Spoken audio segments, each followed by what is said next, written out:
Hello বন্ধুরা, good morning. কেমন রয়েছেন সবাই? আশা করছি সকলে খুব ভালো রয়েছেন। আমি তো ভালো রয়েছি। তো সকালবেলাটা শুরু করছি চিংড়ি মাছ দিয়ে। বলে নাকি মাছ শুভারম্ভ, মানে কোনো কিছু শুরুতে মাছ নাকি খুব শুভ, কিন্তু চিংড়িকে কি আদৌ মাছ বলা যায়? আমার জানা নেই। আমার মনে পড়ে ছোটোবেলায় যখন আমার পরীক্ষা দিতে যেতাম, মা খালি সকালে উঠেই বলতো, এই কাঁচা মাছগুলো দেখ আগে, মানে সকালে উঠে অন্য কোনো দিকে তাকাবি না, আগে মাছ দেখবি। এই কারণে মানে বাড়িতে এখন এই যে মাছ শুভ ব্যাপারটা না, যে কোনো যাত্রার আগে মাছ খেয়ে যাওয়া বা মাছ দেখে যাওয়া নাকি খুবই শুভ। তো জানি না, আমিও এটা খেয়াল করে দেখেছি। আমার সেই দিনের এক্সামগুলো খুব ভালো হতো যেদিন সকালবেলা মাছ দেখতে পেতাম। যাই হোক, সেই একটা কথা আছে না, কী যেন, বিশ্বাসে মিলায় বস্তু তর্কে বহুদূর। তো সেরকমই ব্যাপার আর কি। তো চিংড়িগুলো জল দিয়ে রেখে দিলাম, মানে ডিফ্রস্ট হওয়ার জন্য, যে কটা লাগবে সেই কটাকে। এদিকে আমি একটু চা করে নিয়েছি। চাটা খেতে খেতে এদিকে মশলাটা পেস্ট করে নিচ্ছি। আজকে একটু পেঁয়াজ পোস্ত বানাবো, সেই জন্য পোস্তটা আগেই বেটে নিলাম। আর আদা রসুনগুলো ছাড়িয়ে রেখেছি, ওটা বাটবো একটু পরে। তার আগে এই চিংড়ি মাছগুলোতে একটু নুন হলুদ সব মাখিয়ে নিই। তো দেখলাম চিংড়ি মাছগুলো সমস্ত বরফ ছেড়ে গেছে। এবার এর মধ্যে এক এক করে নুন, হলুদের গুঁড়ো, তার সাথে একটুখানি লঙ্কার গুঁড়োও দেবো। লঙ্কার গুঁড়ো দিলে জানো তো কালারটাও বেশ ভালো হয়, আর একটু ঝালটাও বেশ ভেতর অবধি ঢুকে যায়, ভালো লাগে। সামান্যই দিয়েছি। তো এইগুলো মাখিয়ে এখন রেখে দিই কিছুক্ষণ, মানে যতক্ষণ না রান্নাটা চাপাচ্ছি। আর এদিকে ভাবলাম ভাতটা তার আগে বসিয়ে দিই, কারণ আদা রসুনগুলো যে পেস্ট করব ওগুলো এখন আমার কাটা হয়নি। রসুনটা, তারপরে পেঁয়াজ, সব কিছু তো একটু কেটে নিতে হবে। তো এর ফাঁকে টুক করে ভাতটা বসিয়ে দিলাম। চালটা আগের দিন রাত্রে আমি ভিজিয়ে রেখে দিই, কারণ সকালে উঠে চাল ভিজিয়ে তারপর ভাত বসাতে অনেকটা দেরি হয়ে যায়। সেই জন্য রাত্রে আমি ভিজিয়ে দিই, মানে যেদিন ভুলে যায় সেদিন সকালেই ভেজাতে হয়, কিন্তু ম্যাক্সিমাম দিন চেষ্টা করি একটু মানে রাত্রে ভিজিয়ে রাখতে, কারণ আমি উঠি তো দেরি করে, না একদম সকাল সকাল উঠতেই পারি না। তো যাই হোক, ভাতটা বসানোর আগে এদিকে আবার কড়াইটা আছে, গতকাল একটু চিকেন পকোড়া করেছিলাম, তো তার মধ্যে তেল আছে, ওর জন্য কড়াইটা নামিয়ে রাখলাম। আর এখন ভাতটা বসিয়ে দিলাম। দাঁড়ান ঢাকা দিই, ঢাকনাটা নেওয়া হয়নি। তো যাই হোক, ভাত তো বসানো হয়ে গেল। এদিকে ডাল ভিজিয়ে দিয়েছিলাম সকালে উঠে, মুগ মুসুরি একসাথে ভিজিয়ে রেখেছিলাম অল্প অল্প করে, তো ওটাই এখন সিদ্ধ হতে দিয়ে দিচ্ছি। আর এর সাথে আমি কতগুলো আলুও দিয়ে দিচ্ছি, আলু ভাতে করব। তো অনেকেই আমার মধ্যে আছেন বলুন যারা এই ডালের মধ্যে আলু সিদ্ধ দিয়ে দেন, এতে করে সময় আর গ্যাস খরচ সবটাই বাঁচে। তো এদিকে ডাল বসিয়ে দিলাম, আর এদিকে পেঁয়াজ রসুনগুলো সব কাটা হয়ে গেছে চিংড়ি মাছ করার জন্য। এখানে আদা রসুন পেঁয়াজ কাঁচা লঙ্কা একসাথে নিয়ে নিয়েছি, এবার একটা পেস্ট করে নিই। এদিকে মশলা আমি পেস্ট করতে শুরু করে দিয়েছি, এর মধ্যেই কিন্তু আমার বাড়িতে একজন হাজির হয়ে গেছে। দাঁড়ান আপনাদের ওর কথা শোনাই।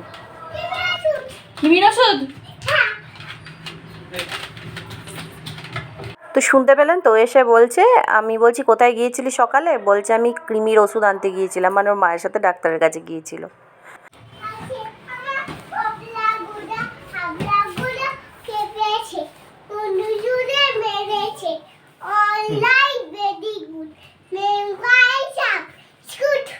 কাঠি কাঠি বেগরা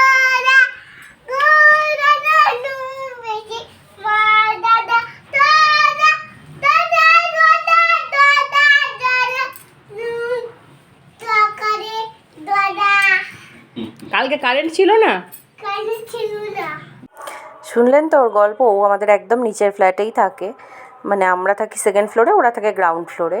তো ওর ওরকম পাকা পাকা প্রচুর কথা, আর বয়স এই 3 বছর 3.5 বছর হবে, সব বলতে পারে এবং ভীষণ কিউট, খুব মানে আসে এখানে খেলা করে। আগেও আপনাদের ভিডিও ও মানে আপনাদের সাথে ওর ভিডিও শেয়ার করেছি আমি। তো যাই হোক, এখন আমি ব্রেকফাস্ট দিচ্ছি। ব্রেকফাস্ট বলতে এখানে গতকাল চাউমিন আনিয়েছিলাম, তো রাত্রে পুরোটা খেতে পারিনি, অনেকটা ছিল, দুজনের একদম সাফিসিয়েন্ট হয়ে গেল। তো চাউমিনটাই ভাবলাম আজকে ব্রেকফাস্টে খেয়ে নিই, আর সন্ধ্যের দিকে চাউমিন খাবো না, পেট ভার হয়ে যায় বড্ড বেশি। ব্রেকফাস্ট করে এখন চলে এসেছি পেঁয়াজ কাটার জন্য, কারণ হচ্ছে চিংড়ি মাছে দুরকমভাবে পেঁয়াজ দেবো। একটা তো পেস্ট করে নিয়েছি দেখতে পেলেন, তার সাথে একটুখানি ওই বেরেস্তা করে দেবো। তো আজকে ইচ্ছা আছে দই দিয়ে বানানোর, চিংড়ি মাছটাকে, ওই দই কী বলবো, দই চিংড়ি টাইপের।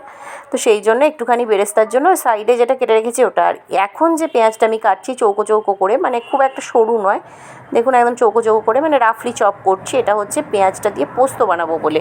আমার শুধু পেঁয়াজ পোস্ত যেটা হয় সেটা আলু ছাড়া, ঠিক আছে? তো তার জন্য এই পেঁয়াজটা কেটে নিচ্ছি। আর ওদিকে গ্যাসটা বসিয়ে দিয়েছি, বেরেস্তা ভাজা স্টার্ট করে দিয়েছি। দাঁড়ান আপনাদের সাথে শেয়ার করি। এই দেখুন এদিকে কিন্তু আমি বেরেস্তাটা ভাজতে শুরু করে দিয়েছি। তো যতক্ষণ এদিকে পেঁয়াজটা ভাজা হচ্ছে ততক্ষণে এদিকে দেখলাম আলু ডাল এগুলো সিদ্ধ হয়ে গেছে। সেই জন্য আলুগুলো ডাল থেকে তুলে নিয়ে এখন আলুগুলো মেখে রেখে দেবো নুন, সর্ষের তেল, কাঁচা লঙ্কা এগুলো দিয়ে। আজকের আমাদের মেনুটা না খুব সিম্পল একটা মেনু। এই ডাল, আলু ভাতে, তার সাথে হচ্ছে চিংড়ি মাছ আর পেঁয়াজ পোস্ত। পেঁয়াজ পোস্ত অনেক দিন খাইনি, তো বেশ কদিন ধরেই মন হচ্ছিল খাওয়ার। তার সাথে রিসেন্টলি একজন খুব বড় ইউটিউবারের ভিডিওতেই দেখলাম তিনি কিছুদিন আগে পেঁয়াজ পোস্ত বানিয়েছেন। তো ওটা দেখে আমার মনে পড়ে গেল, ভুলে গেছিলাম পেঁয়াজ পোস্তর কথাটা, মনে পড়ে গেল এই অনেক দিন খাওয়া হয়নি, তো আজকে করতে হবে তাহলে। তো দেখেছি 1-2 দিনের মধ্যে। আপনারাও হয়তো অনেকেই ওনাকে ফলো করেন, মানে আমাদের তো বাঙালিদের 90% লোক ওনাকে ফলো করে, সবাই জানবে খুব বড় একজন বাঙালি ইউটিউবার। তো যাই হোক, মনে করিয়ে দেওয়ার জন্য অনেক ধন্যবাদ। যদিও তিনি আমার ভিডিও দেখবেন না আমি জানি।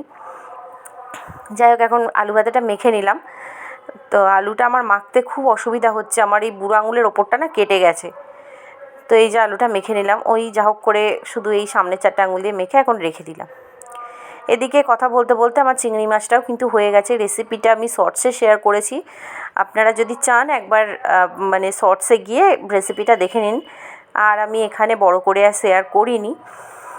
তো আজকে বললামই আগে দই চিংড়ি করব, তো সুন্দর খেতে হয়েছিল আর একটু অন্যরকম ধরনের টেস্টটাও চেঞ্জ হলো। তো এদিকে হয়ে গেছে চিংড়ি মাছটা, ওদিকে এখন পেঁয়াজ পোস্তটা বানাতে বসিয়ে দিয়েছি। পেঁয়াজ পোস্তর রেসিপিটাও আমি শেয়ার করেছি শর্টসে, মানে করব, তো সেখানে আপনারা দেখে নেবেন। চ্যানেলকে ফলো রাখলেই মোটামুটি দেখতে পাবেন। তো ভাবলাম এই আমার যে মাইক্রোওয়েভের যে ক্যাবিনেটটা আছে, মানে এর মাথায় আমি মাইক্রোওয়েভ রাখি, তো সেটা আমার গুছানো ছিল না, টুকটাক করে গুছিয়ে নিলাম। আর এখন দেখুন এই গ্যাসের যে নিচেটা রয়েছে না, এখানে সমস্ত কৌটো মানে মশলাপাতি সবই তো রাখা থাকে, ডাল। তো এখানটা পুরো একদম প্রচুর ওই কন্টেনার জমে গিয়েছিল, তারপর খুচখাচ জিনিস ব্যবহার করেছি, প্যাকেট রেখে দিয়েছি। তো সেগুলোকে এখন গুছাচ্ছি। আর আগের দিন আমি যে স্মার্ট বাজার গিয়েছিলাম সেই ভিডিওটা আপনাদের সাথে নেওয়া হয়নি, তো ওখান থেকে বেশ কতগুলো প্যাকেটে আটকানোর ক্লিপগুলো কিনেছি। কিন্তু খুব ভালো এই ক্লিপগুলো ইউজ করে দেখছি। আমার 12 পিস আছে, এটা বোধহয় 69 বা 59 কিছু একটা নিয়েছে এরকম, আমার এক্স্যাক্টলি মনে নেই, কিন্তু বেশ ভালো। দেখুন মানে গার্ডারের জায়গায় এই ক্লিপ, আর কিছুই না। তো এদিকে গোছানো গাছানো করতে করতে এদিকে আমার পেঁয়াজ পোস্তটা হয়ে গেছে। আমি বাটিতে কিন্তু পুরোটাই প্রায় তোলাও হয়ে গেছে। দেখুন রান্নাবান্না সেরে স্নান টান সেরে পুজো করে নিয়েছি, সব হয়ে গেছে। এখন এদিকে ডালটা ফোটাচ্ছি। আসলে ডালটা তখন নুন আর তেল দিয়ে রেখে দিয়েছিলাম সিদ্ধ করে, এখন একটুখানি গরমও হচ্ছে, তার সাথে ফুটে গেল। এবার ভাতটা বেড়ে নিচ্ছি। আগে দীপের ভাতটা বেড়ে দিলাম, আলু ভাতে দিয়ে দিয়েছি, এবার আমার ভাতটাও বেড়ে নিচ্ছি। এবার টেবিলে সার্ভও করে দেবো ভাতটা। আর রান্না কী করেছি সেটা তো আপনাদের আগেই বললাম, একদম সিম্পল রান্না। আর খুব দেরিও হয়ে গেছে, প্রায় 3:30 বেজে গেছে। এমনিতে এদিকে লাইনের কাজ হচ্ছে, আজকে কারেন্ট ছিল কিন্তু নেটের প্রবলেম হচ্ছিলো, এই সমস্ত চলছিল। তো যাই হোক, দীপ খেতে বসে পড়েছে, ওর আবার আজকে ইভিনিং শিফটে ডিউটি রয়েছে, ওর জন্য আগেই খেতে বসে পড়েছে। তো আমার ভাতটা ওদিকেও দিয়ে দিল, ওর জায়গায় বসে পড়লো। আর আমি বিকেলবেলা একটু বেরিয়েছি, বললাম হাতটা কেটে গেছে, তাই একটা টেডি ব্যাগ নিতে যাচ্ছি। তো ভিডিওটা আমি এখানেই শেষ করলাম। যদি ভালো লেগে থাকে একটা লাইক করবেন আর সকলের সাথে শেয়ার করবেন।